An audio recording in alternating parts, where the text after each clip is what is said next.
ನಮಸ್ಕಾರ ಸ್ನೇಹಿತರೆ, ನಾನು ನಿಮ್ಮ ಅಲ್ಲಾ ರಾಜ್ಪೂತ್.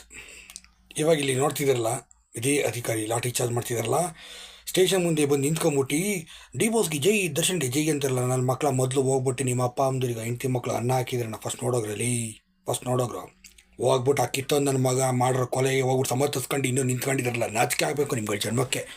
ನಿಮ್ಗೆ ಯಾವನು ಮಕ್ಕಳು ಹೋಗ್ಯೋರಿಲ್ವಾ ನಿಮಗೆ? ಮೊದಲು ನಿಮ್ಮಲ್ಲಿ ಹೋಗ್ಬಿಟ್ಟು ಅನ್ನ ಬಟ್ಟೆ ಹಾಕಿದ್ದೀರಂತ ಫಸ್ಟ್ ನೋಡ್ಕೊಳ್ಳಿ.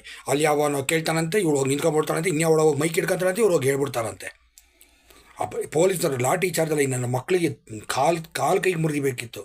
ಅಲ್ಲಿ ACP ಚಂದನ್ ಕುಮಾರ್ ಇವರ ಪ್ರಾಮಾಣಿಕತೆ ನಿಜಕ್ಕೂ ಕೂಡ ನಾವು ಇಲ್ಲಿ ಒಪ್ಕೋಬೇಕಾದ್ದೆ. ಯಾಕೆ ಅಂತಂದರೆ, ಇದೇ ACP ಚಂದನ್ ಕುಮಾರ್ ಅವರು ಹೋಗ್ಬಿಟ್ಟು ಅಲ್ಲಿ ಅರೆಸ್ಟ್ ಅಂತ ಮಾಡೋಕ್ಕೆ ಅಂತ ಹೋದಾಗ, ನಾನು ನನ್ನ ಜೀಪ್ನಲ್ಲಿ ಹೋಗ್ತೀನಿ, ನೀವು ನಿಮ್ಮ ಕಾರು ಬನ್ನಿ, ಜನ ತಪ್ಪು ತಿಳ್ಕೊಂಬಿಡ್ತಾರೆ, ಅದಕ್ಕೆ ನಿನ್ನ ಬಗ್ಗೆ ಎಲ್ಲ ನನಗೂ ಚೆನ್ನಾಗಿ ಗೊತ್ತು, ಮುಚ್ಕೊಂಡು ಹತ್ತಲಿ ಅಂತಂದ್ರಂತೆ ACP ಚಂದನ್ ಕುಮಾರ್ ದರ್ಶನ್ಗೆ.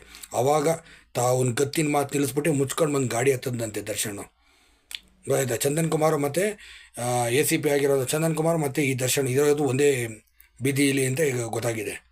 ನೀನು ಹಳೆ ಜಾತಕಾಲ ನನಗೆ ಗೊತ್ತಿದೆ, ಮುಚ್ಕೊಂಡು ಗಾಡಿ ಎತ್ತು ಅಂದ್ರಂತೆ ACP ಚಂದನ್ ಕುಮಾರ್. ಇಂಥ ನಿಷ್ಠಾವಂತ ಪ್ರಾಮಾಣಿಕ ಅಧಿಕಾರಿ ಇರೋದಕ್ಕೆ ಇವತ್ತು ಈ ಕೊಲೆ ಕೇಸ್ ಆಚೆ ಬಂದಿದೆ. ಇಲ್ಲ ಅಂದಿದ್ರೆ ಇದೂ ಬರ್ತಿಲ್ಲ. ಆದರೆ ಈ ಕೊಲೆ ಕೇಸ್ ಆಚೆಗೆ ಬಂದರೂ ಕೂಡ ಇನ್ನೂ ನನ್ನ ಮಗನ ಪರವಾಗಿ ನಿಂತ್ಕೊಂಡು ಜೈಕಾರ ಆಗ್ತಿದ್ರಲ್ಲ ನೀವು. ನಿಮ್ಮ ಜನ್ಮಗಳಿಗೆ ಬೆಂಕಿ ಹಾಕ. ನಿಮ್ಗಳಿಗೆ ಏನು ತೆಗೆದು ಹೋದ್ರೂ ಗೊತ್ತು, ಬುದ್ಧಿ ಬರಲ್ಲ. ದಯವಿಟ್ಟು ನನ್ನ ಮಗ ಸಾಯೋದಂಗ ಜೈಲಿಂದ ಆಚೆಗೆ ಬರಬಾರ್ದು ಇಂಥ ದರ್ಶನ ಒಳಗೆ